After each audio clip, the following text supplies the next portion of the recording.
Gente, só que o meu irmãozinho, ele tem 2 anos. 2 anos ele tem. Ele tá aqui do meu ladinho. Deita, pode deitar. Deita, pode deitar, amor. Ele tava deitado aqui comigo. Eu tô aqui com ele. Aí é meu irmão preferido. E claro que eu tenho um irmão preferido. Sabe quem é?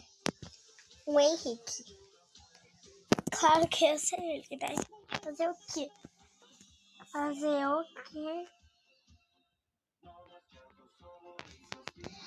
Acabei de acordar.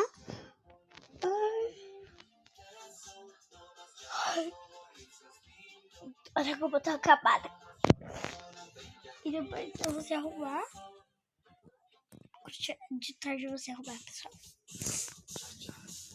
Muito obrigada. Tchau.